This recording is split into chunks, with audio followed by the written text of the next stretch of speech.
예, 두 번째 소식입니다. 그제 본인의 내란 재판에 출석한 윤석열이 뜬금없이 통닭 이야기를 하면서 열변을 토했죠. 관련 영상 보고 와서 이야기 나눠보도록 하겠습니다.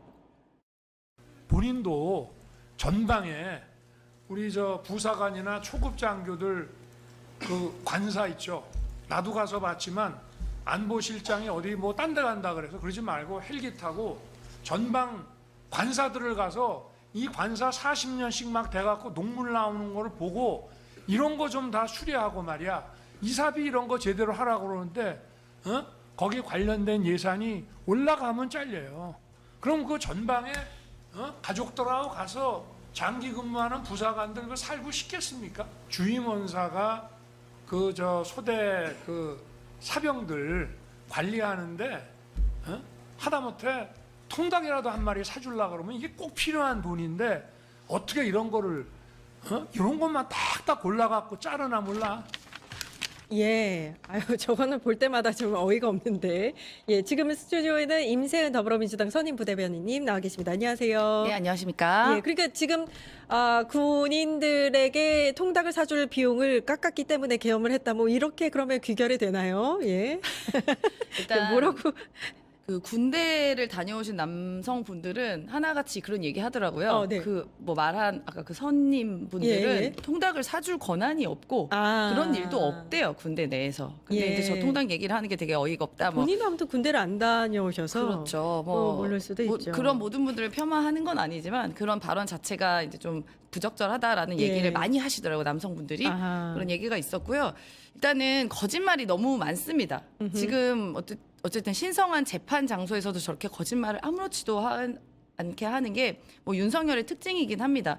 저는 뭐 어떤 분들은 저 말에 대해서 되게 굉장히 많은 의미를 또 부여하는 분들이 있더라고요. 이게 뭐 내가 뭐 어떻게 하려는 의도가 있었고 하는데 그냥 제가 간단히 얘기 드리면 이 윤석열이란 사람에게는 큰 기대하지 마십시오. 다른 의도가 있는 게 아니에요. 그냥 나오는 대로 짓거리는 거거든요. 예. 모르죠. 뭐 전날 갑자기 통닭이 먹고 싶어서 통닭 얘기를 했는지 모르겠습니다. 근데 일단 거짓부렁이 너무너무 난무하고 있어요. 아하. 일단은 예산 삭감은 솔직히 윤석열 당시 대통령이 했었습니다. 예. 당시에 어떤 내용이 있었냐면은 국회에서 예산 관련해서 이 국방부 예산 관련해서 깎은 적이 없고 간식비를 오히려 윤석열 정부 시절에서 4,000원에서 3,000원으로 삭감을 했고요. 아, 그랬었죠. 네. 예. 기억납니다. 특식, 군인 특식도 3,000원에서 0원으로 삭감을 예. 했고 또 지역 상생 특식이라고 있습니다. 그게 이제 14번 정도 지원을 하는데 그것도 4회로 축소를 했습니다. 당시에 그래서 여야 합의로 이 비용을 좀 증액하자 이렇게 이야기 있었는데 당시 예비비 복원이나 특활비 이슈로 본회의에서 증액이 상정이 안 됐어요. 예. 그래서 결국은 윤석열이 본인이 예산 깎은 건데 본인이 저기 나와서 저렇게 얘기하고 있는 거거든요. 예, 굉장히 다 거짓말이죠. 어이가 없습니다. 그리고 제가 또 황당한 것은 본인이 그렇게 군인들 생각하고 통닭 한 마리 못 줘가지고 그래서 내가 계엄했고 이런 이야기를 할 거면 정말 우리 용사들, 군인들에 대한 예우를 똑바로 더 잘해야 되는 거예요. 그런데 본인이 그 생계지원금도 삭제했죠, 옛날에. 삭감했고 또 전투식량 먹은 거 기억나십니까? 윤석열이? 예. 그리고 그 전투식량 먹더니 결국 정작 군인들은 1,000억을 삭감했어요. 그런 비용들을. 그 병역 생활관 신축 사업, 간부 숙소 예산 이런 거 다 끌어다가 결국은 용산 이전에 다 썼던 것이거든요. 그러니까 말이 앞뒤가 안 맞는 얘기를 계속 하는 거예요. 저걸 들어줄 국민이 누가 있을까요? 예. 그 지각하는 거 그 숨기려고 네. 통로 4억짜리 만든 거 그것도 국방비에서 뺏었었다 뭐 이 얘기도 있었던 것 같고. 맞습니다. 그래서 사실, 예. 여러 가지 그 용산 지금 이제 청와대로 다시 복귀를 하고 있는데 이 용산 이전에 썼던 비용이 대부분 국방부에서 많이 썼어요. 그 국방부 돈만 예산. 아껴 써도 통닭은 뭐 100번을 사줍니다. 통닭이 아니라 소고기도 먹습니다. 소고기도. 근데 예. 그 이유를 자꾸 계엄의 이유로 그렇죠. 이야기를 하는 건 여전히 감옥에 있는 몇 달 동안에도 자기 반성은 전혀 되지 않은 이 내란 속의 피의자 윤석열의 그런 본인의 이 본성이 나와 있는 거라고 저는 생각합니다. 아니 그리고 기가 무엇보다 이 불법 계엄 때문에 수많은 군인들이 지금 감옥에 가서 재판을 받고 있지 않습니까? 그런데 어떻게 거기다 대고 이런 말을 합니까? 맞습니다. 본인이 이 불법 비상계엄을 일으키는 바람에 다수의 선량한 군인들은 이 부당한 명령과 지시를 따르다 보니까 어떻게 보면 계엄군이 돼서 인생이 망치는 경우가 지금 발생하고 예. 있어요. 본인이 했던 저 발언에 대해서 저는 그 발언 전에 진짜 그 군인에게 진정으로 사과를 해야 되는 게 우선이지 않을까 싶습니다. 예. 근데 이게 계엄을 이제 본인이 이렇게 일으켜 놓고서는 계속해서 이제 부하들에게 책임을 떠넘기지 않습니까? 근데 그게 사실이 아니라는 게 재판에서 계속 증명되고 있는 게 이상민 전 장관의 재판에 나온 정진석 전 비서실장은 뭐 이것도 다 믿어야 될까는 모르겠지만 계엄을 만류했다. 계엄을 하게 되면 시민들이 거리로 쏟아져 나올 것이다. 라면서 강하게 만류했다. 이렇게 주장을 했고 신원식 전 안보실장 역시도 같은 재판에 증인으로 출석을 해서 술자리에서 그냥 일시적으로 나온 얘기인 줄 알았다. 본인은 이제 반대를 했었다. 이렇게 얘기를 했습니다. 네. 이건 어떻게 들으셨어요? 뭐 다른 분은 모르겠는데 전 정진석 실장이 과연 저렇게 반대를 했을까는 좀 의심이 있습니다. 예. 근데 만약에 정말 그럼에도 불구하고 정진석 실장 말을 일단 믿어본다고 가정한 다음에 저런 얘기를 했고 통하지 않았다는 것은 윤석열은 깊숙하게 계엄을 오랫동안 계획했다는 것이 저 발언에서 드러난 거라고 보거든요. 예. 즉흥적으로 한 게 아니라 사실 많은 김용현 뭐 등등을 비롯해서 노상원 등등과 함께 오랫동안 계엄을 준비했고 계획했기 때문에 또 성공할 거라고 예측을 했던 것 같아요. 그러니까 막무가내로 본인이 정진석 실장의 말도 안 듣고 이제 고집을 피운 거잖아요. 그리고 또 신원식 그 국방부 장관 같은 경우도 이제 이 상황이 드러난 거죠. 사실 제가 신원식 장관이 처음에 임명됐을 때 저 제정신 아니다. 어허. 비정상적인 사람이 윤석열 정부에 너무 많다. 이렇게 이야기했는데 그나마 그 와중에 정상이었던 사람이었던 거예요. 붕짜자 붕짜 막 이랬던 사람이었잖아요. 과거에. 예. 근데 그나마 제정신 박혔던 사람이 그나마 신원식 장관이었다라는 게 드러나고 있고 실제로 그 전부터 신원식 장관은 윤석열의 계엄 이야기를 어렴풋이 할 때마다 그건 안 된다라는 식으로 발언을 했다고 합니다. 그래서 이제 김용현과 교체가 됐다고 예전부터 이야기가 나온 건데 그것에 대한 이제 증언이라고 봅니다. 예. 어제 이제 추가 구속을 위한 구속 신문이 진행이 됐는데 윤석열에 대해서요. 18일에 이제 구속 만료 기한이 되죠. 이 비상계엄의 명분을 만들기 위해서 일단 평양에 무인기를 띄운 혐의, 그 혐의를 가지고 이제 추가 구속 신문을 받았습니다. 근데 윤석열 측에서는 일단 이곳 정상적인 군사 훈련이었다, 군사 작전이었다 이렇게 주장하고 있고 그 예로 트럼프 미국 대통령과 본인이 통화를 했다 이렇게 들었더라고요. 예, 그건 어떻게 보셨어요? 거짓말이죠. 그 사실 불법 비상계엄이 일어나고 나서 그 미국 측에서 굉장히 불쾌감을 표시했다고 합니다.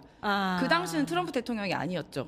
예, 당선이신 예, 분이었습니다. 당선이었죠. 그 당시는 이제 바이든 대통령 시기였을 예. 텐데 그래서 미국 측에서는 한국 대사 쪽에 계속 전화를 해도 외교부에 전화를 해도 아무도 연락이 되지 않았다는 게 미국 측의 설명 아니겠습니까? 그 반대되는 지금 윤석열 측에서 나오는 이런 증언과 발언에 대해서 완벽하게 탄핵되는 것들이 미국 측에서 계속 나왔었어요. 예. 그동안. 그러니까 지금 저건 거짓말인 거죠. 예, 이렇게 윤석열의 궤변이 계속해서 반복이 되고 있는데 이번에는 궤변을 넘어서 계속해서 이제 모르쇠로 일관하고 있는 모습도 한번 짚어볼까 합니다. 일단 김건희 특검 이야기 해볼게요. 김건희 특검에서 윤석열이 이제 조사를 받으면서 배우자의 매관 매직 의혹 관련해서 본인은 전혀 인지하지 못했다.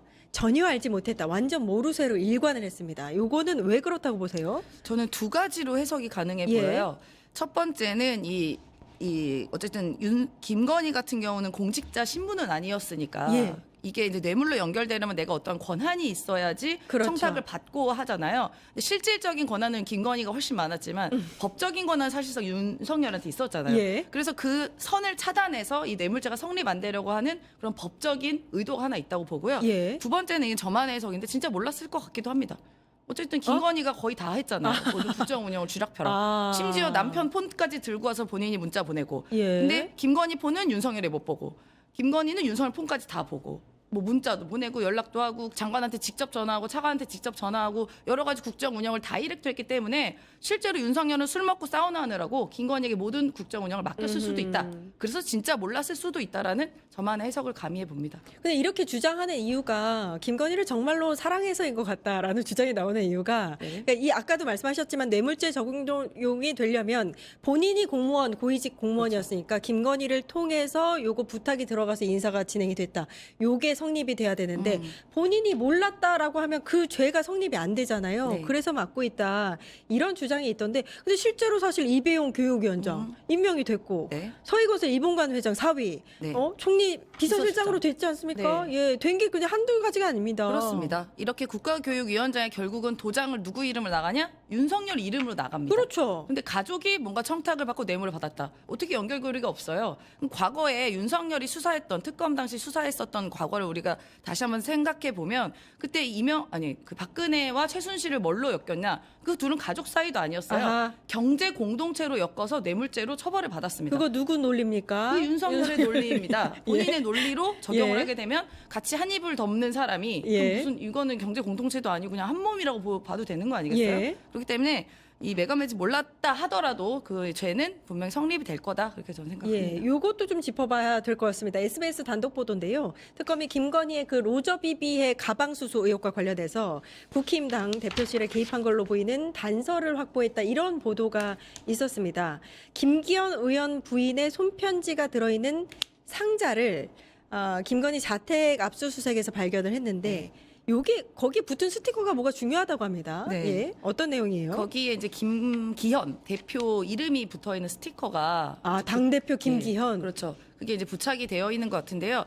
아마도 김건희가 수수받는 뇌물의 숫자가 워낙 많고 많은 사람들이 뇌물을 김건희한테 주기 때문에 이게 아마 헷갈릴 수도 있잖아요. 그러면은 내가 여기다가 내 마크를 찍어놔야 내가 줬어요라고 표시를 낼 수 있지 않겠습니까? 어허. 그게 이제 하나는 이제 손편지인 것이고 또 하나는 이제 김기현 대표의 스티커인 것이죠. 그래서 그 김건희한테 티내는 거예요. 제가 선물 드렸죠, 여사님 드리는 아하. 겁니다라고 표시인 건데.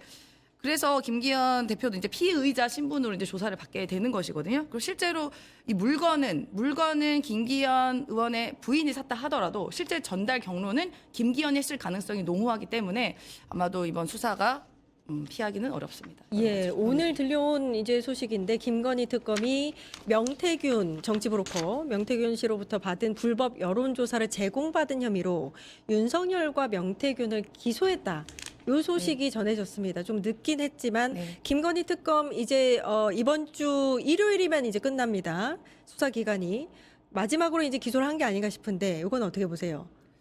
그러니까 저희가 이제 김건희 특검이 짧게 줄여서 김건희 특검이라고만 말을 하잖아요. 예. 근데 실제로 이게 길게 들으면 김건희와 뭐 명태균 공천계획 관련한 블라블라블라 특검이에요. 맞습니다. 그러니까 이름에 명태균도 들어갑니다. 예. 그래서 명태균 씨 관련한 주변의 조사와 공천개입은 피해야 피할 수 없는 수사의 과정 중에 하나였다고 보고요. 근데 그동안 이제 김건희 관련된 게 너무 많이 갑자기 튀어나온 것들이 많았잖아요. 그래서 예. 약간 명태균 씨 관련한 주변 수사가 약간 좀 더뎠던 건 맞는 것 같습니다. 그래서 이제 막판에 이 부분을 몰아쳐서 수사를 해서 기소까지 간 걸로 아하, 보여집니다. 예, 네. 명태균까지. 네네. 예. 명태균 씨 요새 뭐 저한테 카톡도 보내시고 뭐라고 그러시던데. 보내시던데? 아니 본인이 뭐 이런 거 억울하다 뭐 이런 부분을 기사 어떤 같은 게 거를 억울하다고 합니까? 그게 이제 원망이 많으시더라고요. 네. 김건희, 윤석열에 대한 원망이 굉장히 많아서 그 사람들은 약간 어떻게 말하면 고마운 거 모르는 사람들이다 뭐 배은망덕하다는 식의 그런 발언을 한 영상과 그 기사 이런 거를 많이 보내주시더라고요. 저한테. 저도 깜짝 놀랐습니다. 아니 건진법사 전성배도 그렇게 배응만덕하다 이 얘기를 맞아요. 많이 한다고 하더라고요. 맞습니다. 예. 그 측근들이 다 등을 돌리고 있는 상황이다. 뭐 이렇게 해석할 수도 있을 것 같은데